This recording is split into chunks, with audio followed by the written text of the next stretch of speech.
Dear monkeys, Fibonacci number of series. আমি ধরে নিচ্ছি তোমরা ফিবোনাচি নাম্বার কাকে বলে তোমরা জানো। আচ্ছা, ফিবোনাচি নাম্বার সঙ্গে রিলেটেড যদি কোনো প্রোগ্রাম আমাদেরকে করতে হয় হোয়াইল লুপের সাহায্যে, সেটা কী করে করব সেই নিয়ে এই ভিডিওতে আলোচনা করব।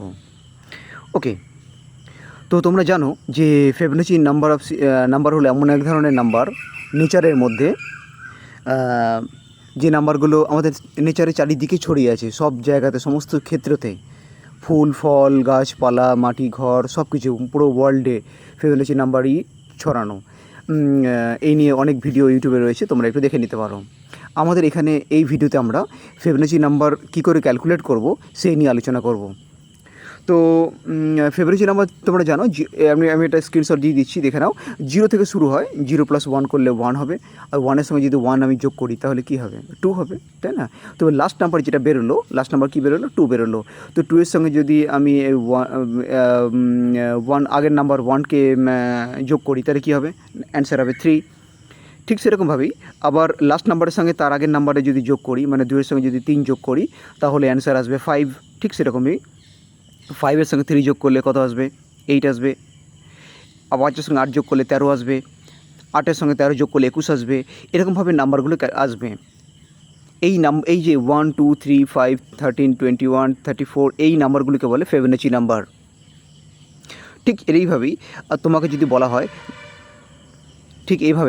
হয়, ফার্স্ট 5টা ফিবোনাচি নাম্বার প্রিন্ট করো বা ফার্স্ট 10টা ফিবোনাচি নাম্বার প্রিন্ট করো, তখন তুমি কীভাবে পাইথনে সেই প্রোগ্রামটা লিখবে সেই নিয়ে এই ভিডিওটি। চলো দেখে নিই।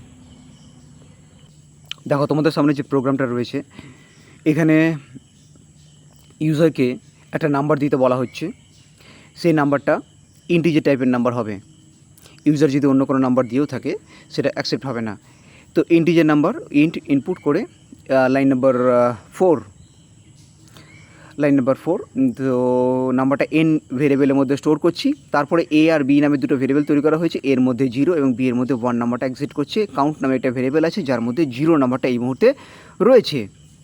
নেক্সট, ইফের সাহায্যে চেকিং করে দেখা হচ্ছে যে ইউজার কি কোনো নেগেটিভ নাম্বার দিয়েছে নাকি। কারণ কি, যদি -1 -2 -3 -13 এরকম করে নাম্বার দিয়ে দেয়, -10, তাহলে সেটা অ্যাকসেপ্টেড নয়। তাই ইউজার নেগেটিভ নাম্বার দিয়েছে কি না সেটা চেকিং করার জন্য 11 নম্বর লাইনটা চেক করছে। ইফ চেক করছে তোমার n <= 0। যদি তাই হয় তাহলে প্রিন্ট হবে প্লিজ এন্টার পজিটিভ নাম্বার, এই মেসেজটা প্রিন্ট হবে। নেক্সট, এলিফের কাছে প্রোগ্রাম যাবে। এলিফ চেক করে দেখছে n এর মধ্যে কি 1 আছে। 1 থাকলে সেটাকে ফিবোনাচি সিকোয়েন্স হিসেবে ধরা হবে এবং সেটা n ভেরিয়েবলের মধ্যে অটোমেটিক্যালি ট্রান্সফার হয়ে যাবে এবং প্রিন্ট হবে a ভেরিয়েবল। তারপরে এলসের কাছে প্রোগ্রাম যাবে। এলস প্রিন্ট করছে ফিবোনাচি সিকোয়েন্স মেসেজটি। এলসের আন্ডারে দেখো, এলসের বডির মধ্যে আমরা হোয়াইল লুপ ব্যবহার করেছি। হোয়াইল লুপ শুরু হচ্ছে লাইন নাম্বার 18 থেকে। 18 নম্বর লাইন হোয়াইলের কাছে প্রোগ্রাম গেল। হোয়াইলের কাছে প্রোগ্রাম গেলাতে কী হবে, হোয়াইল চেক করে দেখছে কাউন্ট ভেরিয়েবল কি এনের থেকে কম নাম্বার আছে। তো আমরা ধরে নিয়েছি এনের মধ্যে 5 নাম্বারটা রয়েছে, অর্থাৎ ইউজার 5 নাম্বার দিয়েছে, অর্থাৎ ইউজার 5টা ফিবোনাচি নাম্বার প্রিন্ট করতে চায়। তাহলে 5 0 থেকে বড় হয়। তো হোয়াইলের কাছে কন্ডিশনটা ট্রু গেল। হোয়াইলের কাছে কন্ডিশনটা ট্রু গেলে কী হবে, প্রিন্ট হবে এর ভ্যালু, লাইন নাম্বার 19। তো এর ভ্যালু প্রিন্ট হলো। এতে কত নাম্বার ছিল, এতে ছিল 0। তো গাইজ 0 নাম্বারটা কিন্তু প্রিন্ট হলো। দেন প্রোগ্রাম আপডেট হবে। দেখো লেখা আছে আপডেট ভ্যালুস। সেখানে এর মধ্যে কী হবে, বি এর নাম্বারটা ট্রান্সফার হলো। তো বি এর মধ্যে 1 ছিল, সেই নাম্বারটা এতে চলে গেল। তার মানে এতে এখন 0 নেই, এতে এখন 1 আছে, আর বিতেও 1 আছে। বাট এনটিএইচের মধ্যে কী হলো, লাইন নাম্বার 20তে দেখো এ আর বি অ্যাড হয়ে এনটিএইচের মধ্যে ট্রান্সফার হলো। এতে ছিল 0, বিতে ছিল 1, দুটো যোগ হলে তো 1ই হয় না। তো 1 নাম্বারটা ট্রান্সফার হলো এনটিএইচের মধ্যে। বাট লাইন নাম্বার 22তে দেখো, এই মুহূর্তে এতে কিন্তু 1 চলে গেছে। লাইন নাম্বার 22তে দেখো, এই মুহূর্তে এতে কিন্তু 1 চলে গেছে, বিতে 1 আছে। বাট এনটিএইচের নাম্বারটা আবার বিতে ট্রান্সফার হলো। এনটিএইচের মধ্যে কত ছিল, এনটিএইচের মধ্যে কিছুক্ষণ আগে আমরা 1 নাম্বারটা রাখলাম, তো সেটা আবার বিতে ট্রান্সফার হলো। তার মানে বিতেও 1ই এলো। ঠিক আছে, এবার কাউন্টের এবার লাস্ট নাম্বার 24 নম্বর লাইনটা কী হলো দেখো। 24 নম্বর লাইনে কী হচ্ছে, কাউন্ট যে ভেরিয়েবলটা তার মধ্যে থাকা ভ্যালুটাকে গ্রো করলাম আমরা। কাউন্ট ভেরিয়েবল ছিল 0, সেটা 1 হলো। কাউন্ট ভেরিয়েবল ছিল 0, সেটা 1 হলো। ওকে, নেক্সট প্রোগ্রাম যাবে আবার হোয়াইল লুপের কাছে। কাউন্ট চেক করে দেখছে, হোয়াইল চেক করে দেখছে কাউন্টের মধ্যে কি এনের থেকে ছোটো নাম্বার আছে, এনের মধ্যে 5 আছে, কাউন্টের মধ্যে এই মুহূর্তে 1 আছে। কন্ডিশন পাস করলো, যে কন্ডিশন পাস করলো তখন প্রিন্ট হবে এর ভ্যালু। এতে এই মুহূর্তে 1 আছে তোমরা জানো, তো 1টা প্রিন্ট হয়ে যাবে। এতে এই মুহূর্তে 1 আছে, 1টা প্রিন্ট হয়ে যাবে। তো তারপরে কী হবে, তারপরে এর মধ্যে থাকা ভ্যালুটা আর বি এর মধ্যে থাকা ভ্যালুটা যোগ হয়ে এনটিএইচের মধ্যে ট্রান্সফার হবে। এর মধ্যে ছিল 1 আর বি এর মধ্যে ছিল 1, দুটো যোগ হয়ে অ্যান্সার হলো 2 নাম্বারটা এনটিএইচের মধ্যে টেম্পোরারি স্টোর হলো।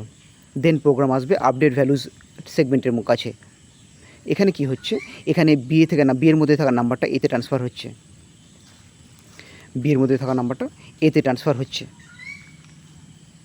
তো বিতে কত ছিল, বিতে কিছুক্ষণ আগে 1 নাম্বারটা ছিল, 1 নাম্বারটা এতে ট্রান্সফার হয়ে গেল।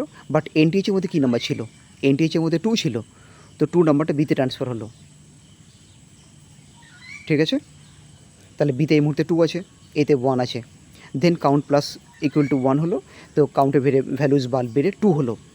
হোয়াইল লুপ আরেকবার চেক করবে, 5 থেকে 2 ছোটো, 18 নম্বর লাইন। দেন প্রোগ্রাম আসবে আবার 19 নম্বর লাইনের কাছে, এর ভ্যালু প্রিন্ট হবে, অর্থাৎ 1 নাম্বারটা প্রিন্ট হলো। তো প্রথমে আমরা 0 প্রিন্ট করলাম, তারপর আমরা 1 প্রিন্ট করলাম।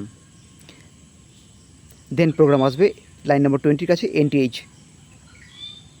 তো বিতে আছে 1, বিতে আছে 2, বাট এতে আছে 1, 2 আর 1 যোগ হবে, যোগ হয়ে যে অ্যান্সারটা আসবে 3, তো 3 নাম্বারটা স্টোর হবে এনটিএইচ ভেরিয়েবলের মধ্যে। আমি লাইন নাম্বার 20 কথা বলছি, তোমরা খাতায় লিখে লিখে বোঝার চেষ্টা করবে কিন্তু, তা না হলে অসুবিধা আছে। তো এনটিএইচের মধ্যে কত গেল, লাস্ট টাইম এনটিএইচের মধ্যে গেল, এনটিএইচ ভেরিয়েবলের মধ্যে গেল 3 নাম্বারটা গেল। বি এর মধ্যে ছিল 2, এর মধ্যে ছিল 1, দুটো যোগ হয়ে এনটিএইচের মধ্যে 3 গেল, এনটিএইচের ভেরিয়েবলের মধ্যে 3 গেল। নেক্সট আপডেট ভ্যালুজের কাছে প্রোগ্রাম গেল। এখানে কি হলো, বি এর মধ্যে থাকা নাম্বারটা এতে ট্রান্সফার হলো। বি এর মধ্যে লাস্ট ছিল 2, সেটা এতে গেল, আর এনটিএইচের মধ্যে থাকার নাম্বারটা বিতে গেল। এনটিএইচের মধ্যে 3 ছিল, এনটিএইচের মধ্যে 3 ছিল, 3 নাম্বারটা বিতে গেল। Next count plus equal to 1 হলো, কাউন্টের ভ্যালুজ বেড়ে 2 হলো। তো 18 নম্বর লাইন, হোয়াইল লুপ আরেকবার চেক করলো, কন্ডিশন পাস হলো। কন্ডিশন পাস হওয়ার দরুন লাইন নাম্বার 19 এর কাছে প্রোগ্রাম গেল, প্রিন্ট হলো এর ভ্যালু। এতে কত ছিল, এতে ছিল 3, অর্থাৎ 3 নাম্বারটা প্রিন্ট হলো। গাইজ আমরা 0, 1, 3 এই 3টে নাম্বার প্রিন্ট করে ফেলেছি। নেক্সট এ আর বি অ্যাড হয়ে নাম্বারটা এনটিএইচের মধ্যে স্টোর হবে। এতে ছিল 2 আর বিতে ছিল 3, দুটো যোগ হয়ে অ্যান্সার হলো 5 নাম্বারটা এনটিএইচ ভেরিয়েবলের মধ্যে স্টোর হলো। এইভাবে হোয়াইল লুপটা 5বার রান করবে। এইভাবে হোয়াইল লুপটা 5বার রান করবে, 5বার হোয়াইল লুপটা চলবে। আর 5টা ফিবোনাচি নাম্বার আমরা প্রিন্ট করব, তাতে পরপর 5টা ফিবোনাচি নাম্বার আমরা পেয়ে যাব।